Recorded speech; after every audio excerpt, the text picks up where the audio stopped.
amigos? Qué gusto saludarles. Estoy aquí mismo en la cocina de mi casa. Honestamente, este es el lugar favorito, mi lugar preferido de nuestra casa. Creo que hasta que comenzó esta contingencia, porque se ha vuelto mi oficina, estoy comiendo más de la cuenta y probablemente eso te está pasando a ti también. Donde quiera que estés, y sospecho que estás en tu casa viéndonos, gracias por conectarte con nosotros, especialmente si esta es tu primera vez.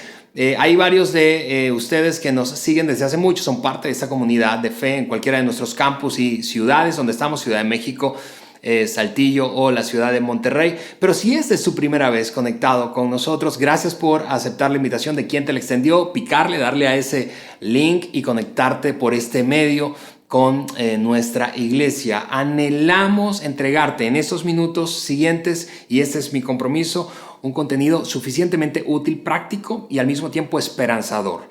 Habiendo dicho eso, déjame compartir contigo una experiencia que yo he vivido en estas últimas semanas mientras atravesamos esta epidemia que a todos nos agarró en curva seguramente. Y a lo que me refiero es, yo me puse a escribir una cronología, tengo aquí en mi iPad precisamente, de qué fue lo que ocurrió más o menos y cómo yo reaccioné mientras iba ocurriendo el avance de la epidemia en el mundo entero y particularmente ya de manera más específica en nuestro país. Así que déjame leerte eso rápidamente. El 27 de febrero, esto es lo que yo dije, eso está como en primera persona. Qué feo eso que está pasando allá en China, ojalá eso no nos alcance. El 1 de marzo, mi pensamiento fue otro, órale, esa cosa se está extendiendo. El 7 de marzo empecé a pensar, yo creo que me voy a lavar más seguido las manos. El 11 de marzo busqué por primera vez en Google la palabra pandemia y su significado, porque fue ese día que la Organización Mundial de la Salud decretó una pandemia global, este virus. El mismo 11 en la noche, como soy un gran fanático de los deportes y me encanta el básquetbol, sigo la NBA, recibí la noticia terrible de que suspendieron el resto de la temporada y los partidos de la NBA y dije, no puede ser, ¿por qué? Al día siguiente, todavía para mi sorpresa, peor, cancelaron todos los partidos de octavos de final de la Champions League, pero la buena noticia para mí en ese momento en secreto es que la Liga Mexicana todavía seguía operando. El 12 también, por primera vez, nuestro equipo de liderazgo, del que tengo el privilegio de formar parte, de Vidaín, nos reunimos, nos sentamos, de hecho fue en las oficinas del Campus Monterrey, para discutir acerca de qué íbamos a hacer con esto que estaba como explotándonos en la cara y de qué manera íbamos a reaccionar. El 14 empecé a leer en las noticias que un montón de iglesias cancelaron o suspendieron sus reuniones el domingo. Y dije, no puede ser. El día 15, después de nuestras reuniones aquí en el Campus Saltillo, ese día yo tuve la responsabilidad de compartir el mensaje. Llegué a casa y dije, no voy a ver más noticias por los siguientes días porque esto me tiene súper estresado. El 16, mi esposa y yo tuvimos una conversación porque teníamos planeadas unas vacaciones precisamente del 16 al 21 de abril de este mes, esta semana pasada. Y le dije a Liana, mi amor, creo que vamos a esperar unos días más a ver si cancelamos nuestras vacaciones porque vamos a perder dinero. Habíamos pagado ya todo el paquete para nosotros. Y finalmente el 22 de marzo cancelamos todas las reuniones de Vidaín presencialmente en los 3 campus y nos vinimos a esta experiencia en línea por primera vez desde que existimos de manera unificada.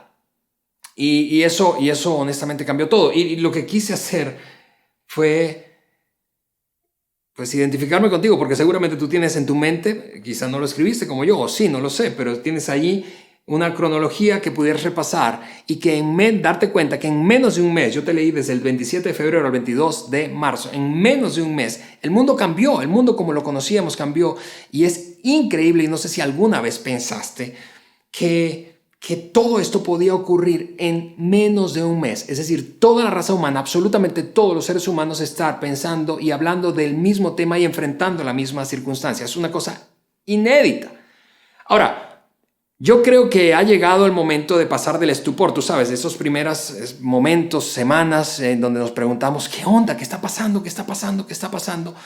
A ¿Cómo manejo esto? ¿Cómo enfrento esta nueva realidad? ¿Cómo sigo adelante? ¿Cómo acompaño a mis hijos a continuar su vida escolar ahora de una manera distinta? ¿Cómo sigo produciendo recursos? ¿Cómo me administro mejor? ¿Cómo convivo ahora más tiempo sin que las cosas se vuelvan muy estresantes en casa? ¿Cómo? Y eso es lo que precisamente quiero hacer hoy. Yo quiero compartir contigo un cómo en particular, pero tengo también a lo largo de estas semanas anteriores tomé tiempo para escribir algunos cómo de manera personal en nuestra familia.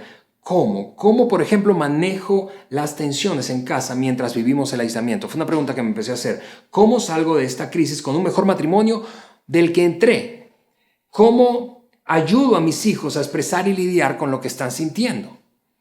¿Cómo mantengo viva la fe en medio de la incertidumbre? Es otra pregunta que me hice. ¿Cómo experimento o mantengo la paz a lo largo de toda esta situación que puede y tiene el potencial de robar mi paz? ¿Cómo venzo mis temores cuando avancen estos días a lo largo de esta crisis? ¿Cómo mantengo la productividad de mi equipo? Hablando de una organización, en este caso, la responsabilidad que tengo de liderar equipos, mientras estamos trabajando a distancia. ¿Cómo soy solidario con mis empleados, con mis proveedores, con mis clientes? Y al mismo tiempo, y eso probablemente es una pregunta que te has venido haciendo, especialmente si tienes un negocio, una empresa pequeña, mediana, ¿cómo te mantienes siendo solidario con tus proveedores, empleados, clientes, al mismo tiempo que cuidas las finanzas de tu propia empresa y organización? Finalmente me hice esta pregunta, ¿cómo enfrento la crisis financiera que se viene? Y ahora ya no se viene, ahora la tengo encima. ¿Cómo enfrento esa crisis financiera? Y todo eso para decirte, creo que estamos ahora ya no en el momento del estupor, sino el de responder cómo y resolver cómo.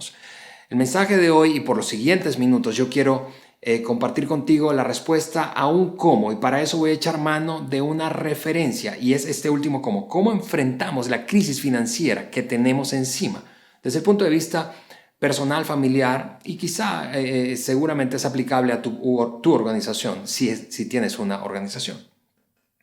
Así que hablemos de eso. Para eso te decía, voy a echar mano de una referencia. ¿Por qué? Porque tú y yo no somos la única generación, no somos ni la primera ni la última, que ha enfrentado una crisis financiera, económica, una crisis global como esta. Hay referencias en el pasado y las referencias son útiles para extraer de allí principios y ponerlos en práctica en este momento. Así que para eso voy a tomar la vida, el ejemplo de un hombre del antiguo Israel. Fue parte de ese antiguo Israel que vivió hace quizá unos 3,000 años atrás aproximadamente, cuyo nombre fue José. Y él el rol que jugó en el tiempo que le tocó vivir fue primer ministro, en este caso del imperio más poderoso de la tierra de entonces, y me refiero al imperio egipcio. Él estuvo por debajo solamente del faraón egipcio, y él entonces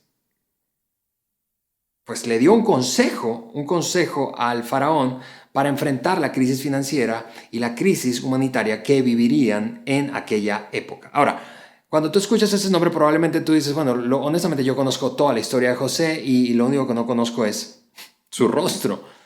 O quizá tu caso sea al revés, no conoces quién fue José, y por eso yo quiero ponerte al día rápidamente de quién fue él. Tengo aquí como un resumen. Haz de cuenta que voy a leerte su currículum brevemente.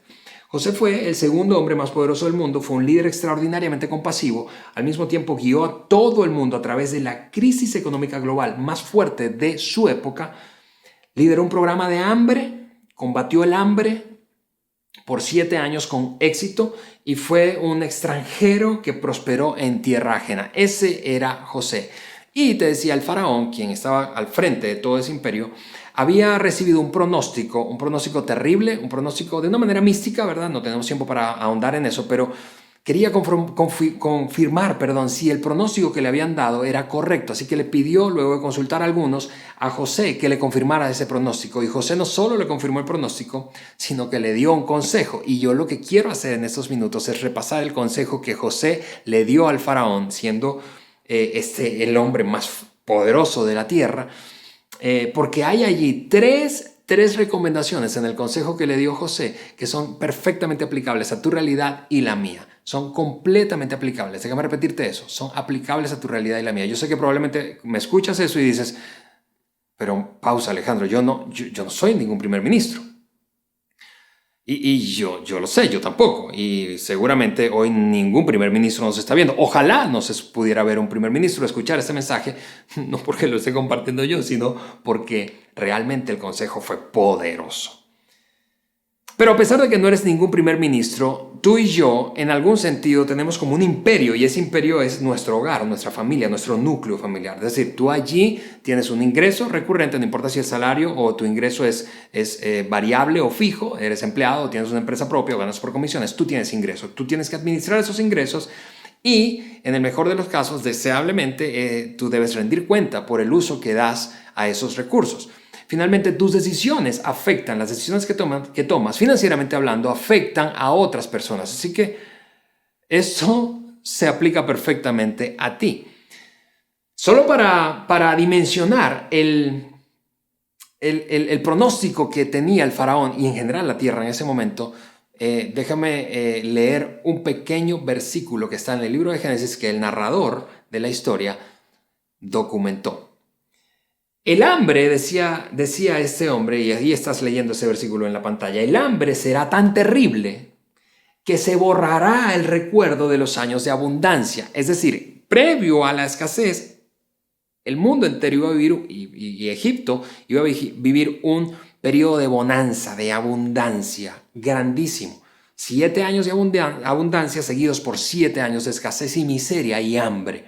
De allí, por cierto, aquel famoso dicho de las vacas, tiempos de vacas flacas o de vacas gordas y tiempos de vacas flacas. Y por eso titulamos el mensaje de hoy de esa manera. ¿Qué pasa cuando llegan las vacas flacas y cómo actuar? Estando allí entonces en esa conversación, José no solamente le confirma el pronóstico, sino que se avienta, se anima a darle un consejo. Ahora, eso fue bastante atrevido. Y quiero leerte el consejo y de ahí te decía extraer tres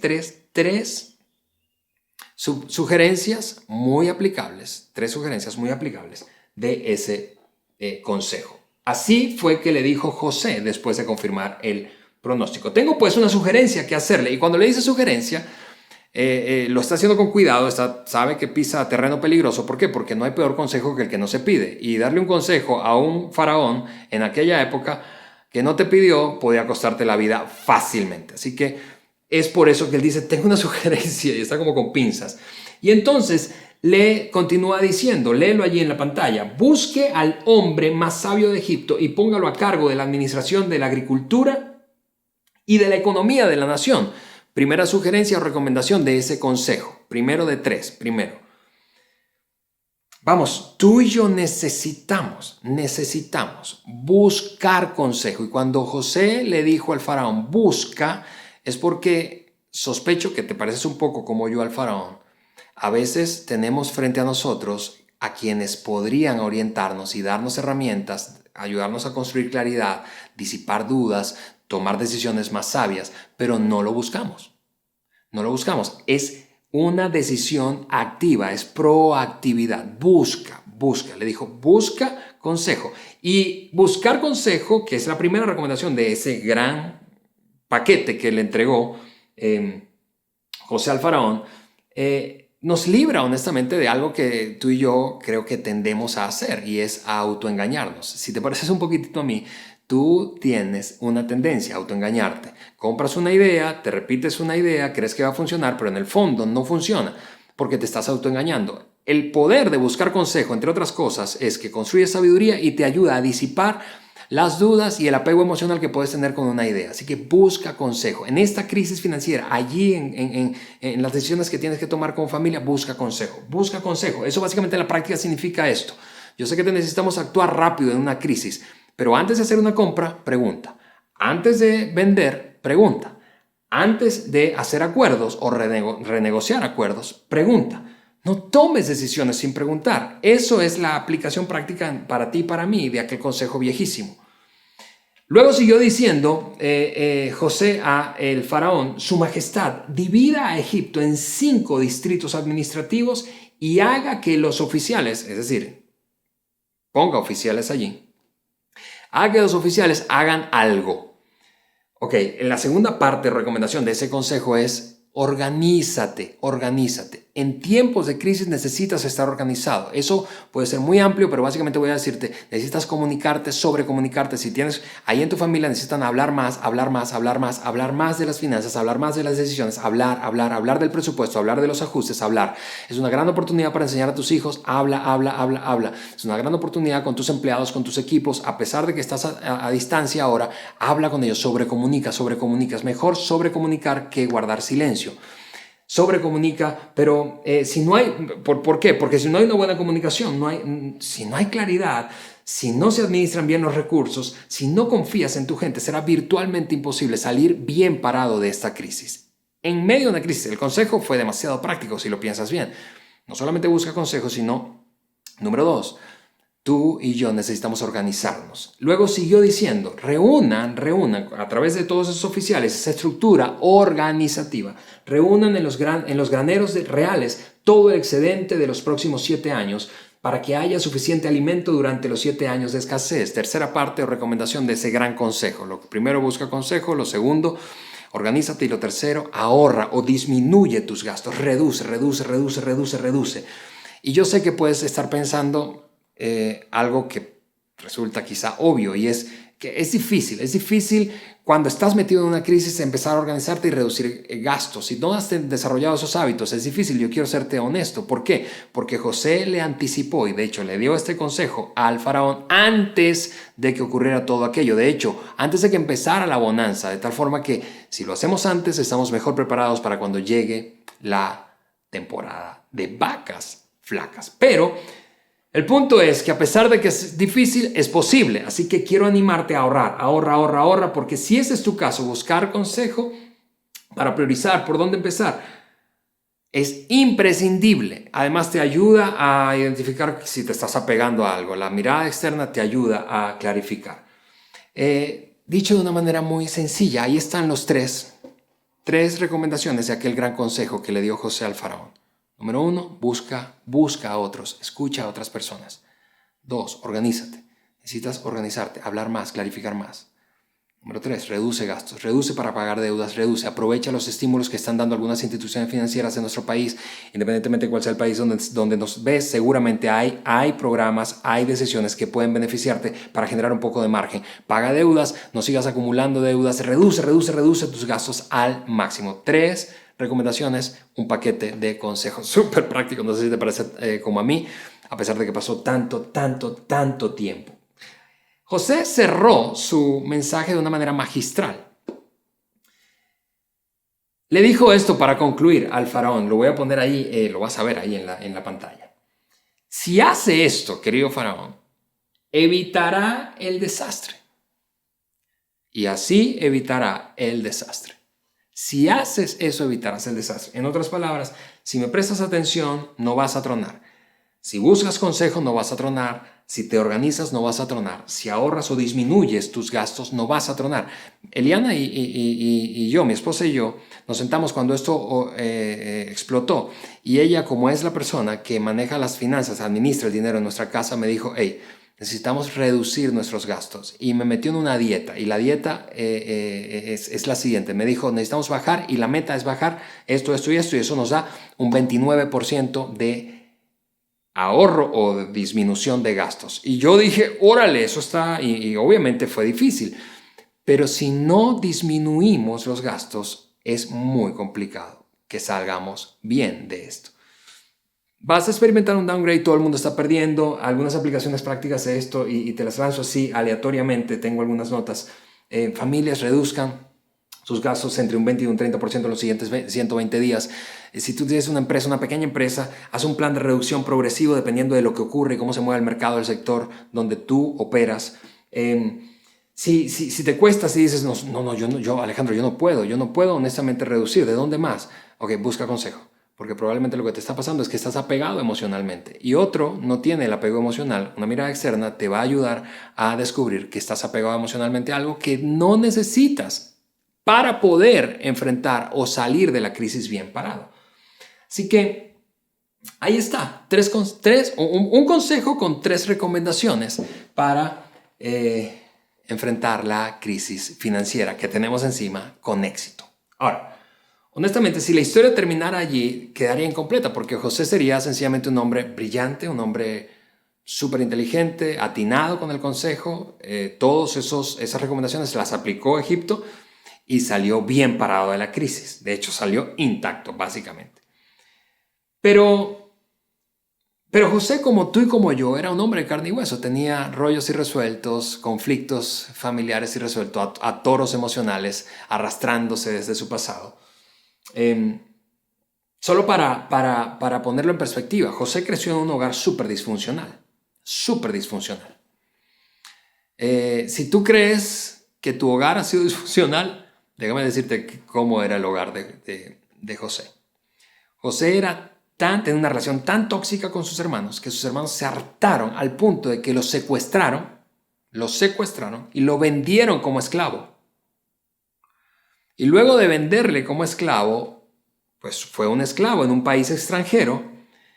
Allí vivió una pesadilla de 14 años, un infierno de 14 años, en el que fue acusado, después de ser vendido como esclavo, fue acusado injustamente, falsamente, de acoso sexual a la esposa del gobernador de la ciudad donde vivía. Imagina eso. Por lo tanto, eso implicó que lo metieran al bote. Y estando en el bote, hizo una buena relación allí, estuvo un par de años en prisión y ayudó a un hombre que eventualmente salió de prisión y ese hombre se olvidó de él, o sea, en algún sentido lo traicionó. Es decir, vivió una pesadilla. José era un desastre la vida que tenía.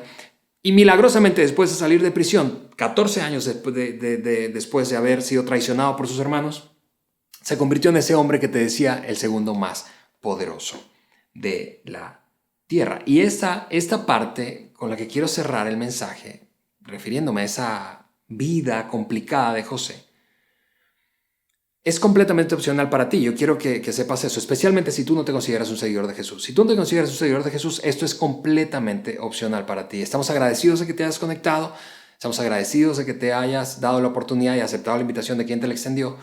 Es completamente opcional. Honestamente, yo creo que lo mejor que podrías hacer es abrazar esto que voy a soltarte, pero es opcional, porque esto es para seguidores de Jesús. Ahora, si tú eres un seguidor de Jesús, esto sencillamente va a ser un recordatorio.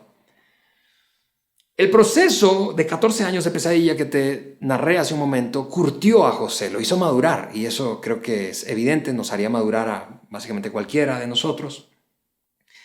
Pero el punto es que estando ya en el momento de escasez y él liderando todo ese programa de alimentación y económico, macroeconómico, tuvo un reencuentro con sus hermanos, aquellos que lo vendieron, aquellos que lo traicionaron y lo entregaron a sus captores como esclavo.